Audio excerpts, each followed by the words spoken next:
Assalamualaikum warahmatullahi wabarakatuh. Kami dari babak 5 akan mempresentasikan hasil diskusi kami mengenai antidot dari etilen glikol. Berikut member yang berada di kelompok 5. Saya sendiri, Inayah Dwi Mutia Mursalin, dan saya di sini kelompok 5 bersama teman saya, Firman, Hasna, Hurul Ain, dan Karin. Sekilas mengenai etilen glikol berwujud cairan yang tidak berwarna, tidak berbau, dan memiliki rasa manis.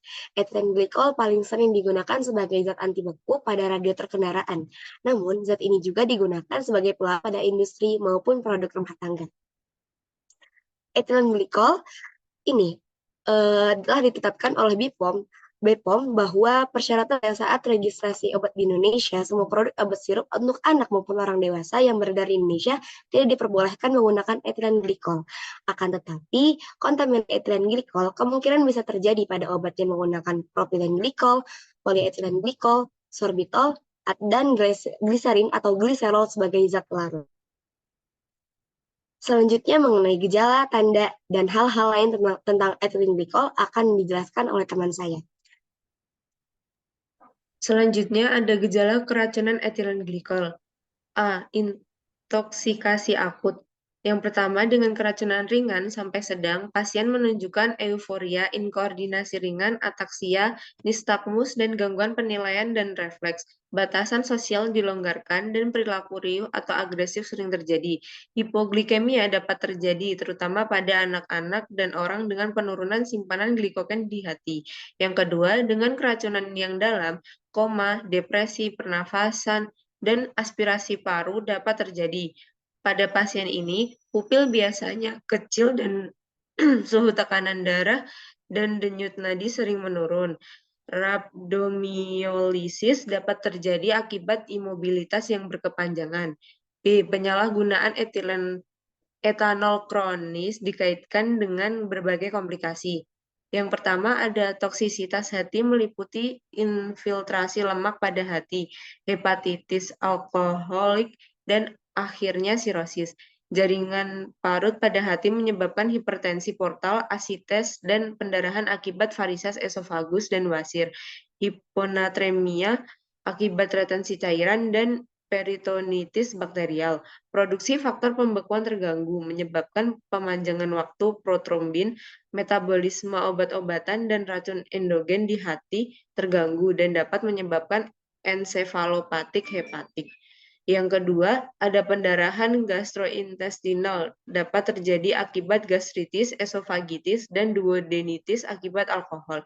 Penyebab lain pendarahan masif termasuk robekan Mallory Weiss pada esofagus dan varises esofagus. Pankreatitis akut adalah penyebab umum sakit parut, perut dan muntah.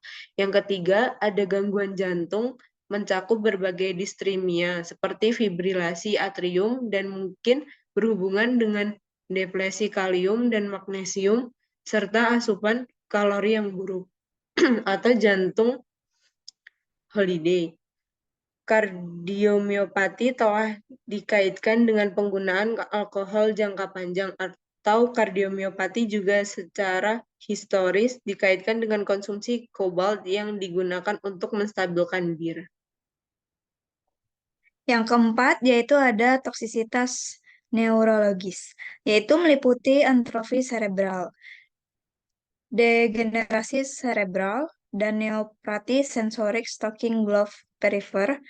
Gangguan nutrisi seperti kekurangan tiamin atau vitamin B1 dapat menyebabkan ensefalopati, weight night, atau Psikonis-Korsakoff. Yang kelima yaitu ada ketoasidosis alkoholik yang ditandai dengan asidosis metabolik, kesenjangan anion, dan peningkatan kadar beta hidroksibutirat dan pada tingkat lebih rendah asetoasetat. Kesenjangan osmolar juga dapat meningkat, menyebabkan kondisi ini disalahartikan sebagai keracunan metanol atau etilen glikol. Lalu ada tanda keracunan etilen glikol. Yang pertama yaitu selama beberapa jam pertama setelah konsumsi akut, korban mungkin tampak mabuk namun tidak ada asidosis awal. Gastritis disertai muntah juga bisa dapat terjadi. Yang kedua yaitu setelah penundaan 4-12 jam, terlihat adanya keracunan produk metabolik yang terjadi dengan asidosis celah anion, hiperventilasi, kejang, koma, gangguan konduksi jantung, dan aritmia. Gagal ginjal sering terjadi, namun biasanya reversible edema paru dan edema cerebral juga dapat terjadi. Hipokalsemia dengan tetani telah dilaporkan.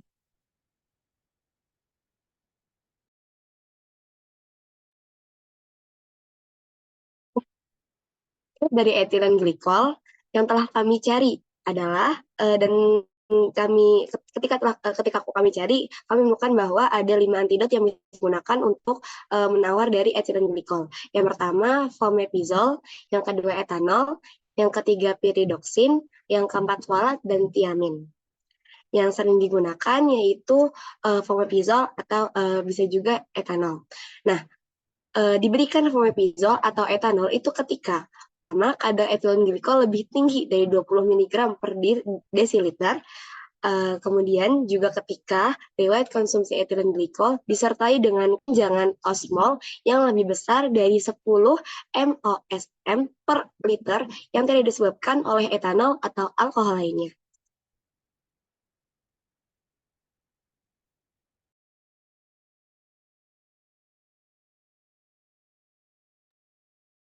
Oke, selanjutnya adalah mekanisme kerja dari antidot. Yang pertama adalah etanol. Etanol atau etil alkohol bertindak sebagai substrat kompetitif untuk enzim alkohol dehidrogenase, mencegah pembentukan metabolit toksit dari metanol atau etilen glikol. Konsentrasi etanol adalah 100 mg per desiliter atau setidaknya rasio molar etanol terhadap alkohol atau glikol 1:4. Secara efektif menjenuhkan alkohol dehidrogenase dan mencegah metabolisme metanol dan etilen glikol yang lebih lanjut. Yang kedua, ada fomepizol. Fomepizol bekerja dengan cara menghambat enzim ADH sehingga dapat menghentikan perubahan etilen glikol menjadi produk sampingan yang berbahaya. Setelah pemberian dosis awalan, obat berikutnya diberikan lagi beberapa kali hingga kadar etilen glikol lebih rendah dari 20 mg per desiliter.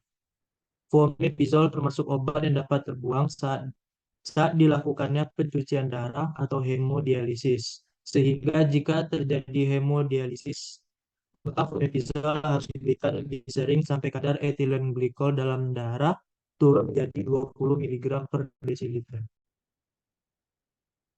Nah, selanjutnya yaitu timin.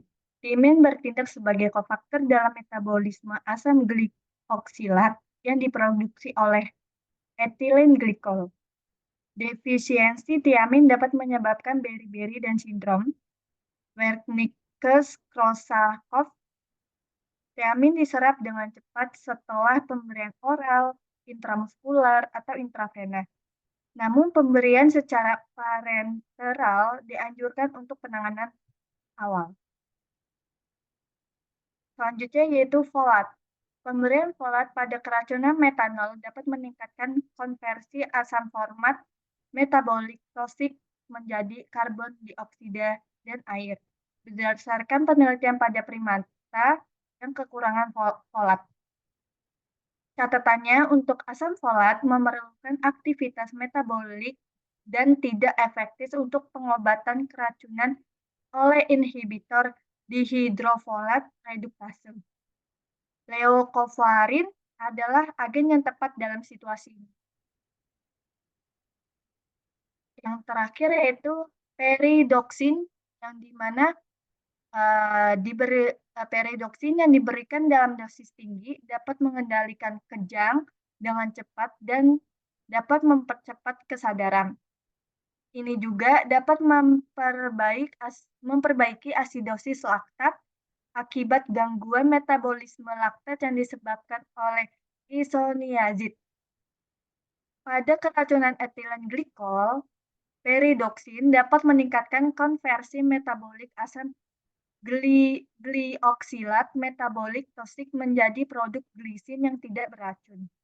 Peridoksin diserap dengan baik secara oral, tetapi biasanya diberikan secara intravena untuk penggunaan yang mendesak. Waktu paruh biologis adalah sekitar 15-20 hari.